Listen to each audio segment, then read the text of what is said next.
Livro A Visão do Tabernáculo, Dong Yulan, capítulo 5. Tema desta semana: Os Embaixadores de Cristo. Meta de hoje: leitura das páginas 64 a 67. Vestes bordadas para as bodas. Bordar é uma atividade lenta. Pouco a pouco, ponto a ponto, a figura desejada vai surgindo. Isso descreve a maneira como Deus trabalha em nós. Pacientemente, ponto após ponto, Ele nos borda. Em cada situação que, com muito amor, visando o nosso bem, Ele nos prepara. Por isso, o bordar da veste subjetiva envolve sofrimento. Ninguém pode dizer quando sua veste está bordada. Por isso precisamos do bordar de Deus diariamente para nos tornarmos sua justiça. Após a nossa salvação, devemos viver de modo totalmente justo. Nossas palavras, por exemplo, devem manifestar o Senhor, devem ser úteis para a edificação. Efésios 4:26. Não mais palavras torpes, pecaminosas ou vãs. Se mentirmos ou dissermos obscenidades, estaremos violando a justiça e a santidade de Deus e certamente não receberemos dele nenhum bordar. Por outro lado, sempre que louvarmos o Senhor e apresentarmos sua palavra, estaremos nos tornando a justiça de Deus, recebendo mais e mais de suas agulhadas e pontos.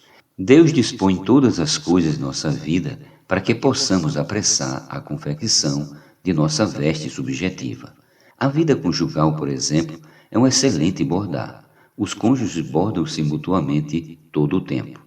Às vezes o marido não aceita o bordar da esposa e briga com ela. Agindo assim, ele não é bordado, pois não ganha mais de Deus. Mas quando o marido se arrepende de sua atitude, desfruta do bordar de Deus e agradece-lhe por mais uma oportunidade de ser aperfeiçoado e amadurecido espiritualmente. Para que sejam vencedores, para que sejam cheios da justiça de Deus, o marido precisa das agulhadas da esposa e ela precisa das agulhadas do marido. É dessa forma que são preparados os embaixadores de Cristo. Nosso viver cotidiano é nossa veste, que deve manifestar a posição, a dignidade do embaixador de Cristo. Quando um embaixador secular é convidado para participar de um banquete diplomático, deve estar trajado adequadamente, senão ninguém acreditará que ele é o representante de um país. Do mesmo modo, todos os cristãos podem ser embaixadores de Cristo desde que estejam devidamente trajados. Em Mateus capítulo 22, versículos do 1 ao 14, encontramos a parábola de um rei que preparou as bodas do filho e enviou seus servos a chamar os convidados. Nenhum deles, porém, compareceu. O rei, então, mandou buscar todos que estivessem nas encruzilhadas, bons e maus, já que os primeiros convidados não eram dignos. Quando a sala do banquete estava repleta de convidados, o rei entrou nela e notou um homem sem veste nupcial e ordenou aos seus servos que o amarrasse e o lançasse nas trevas e ranger de dentes.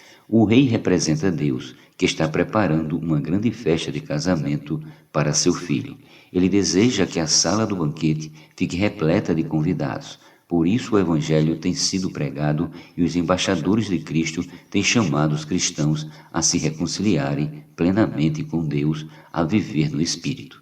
Mas para participarmos das bodas que acontecerão no reino milenar, precisamos ter vestes nupciais, que são as vestes de linho finíssimo, conforme Apocalipse 19:8. Somente os vencedores, os cristãos plenamente amadurecidos, os cristãos que permitiram a Deus completar o bordar de sua veste, poderão participar das bodas. Os outros terão que passar por 1000 anos de disciplina, nas trevas exteriores, onde o bordado será concluído com choro e ranger de dentes. Temos então dupla responsabilidade. Primeiramente, nós mesmos precisamos estar trajando vestes nupciais, permitindo que Deus nos borde em todas as situações. Depois temos de rogar a outros que se reconciliem com Deus, a fim de que eles também tenham vestes para participar das bodas do Cordeiro. Em 1 Coríntios 11:1, Paulo disse àqueles cristãos que fossem imitadores deles, como ele era de Cristo. Se Paulo não tivesse sua veste bordada, como poderia pedir aos irmãos que fossem seus imitadores?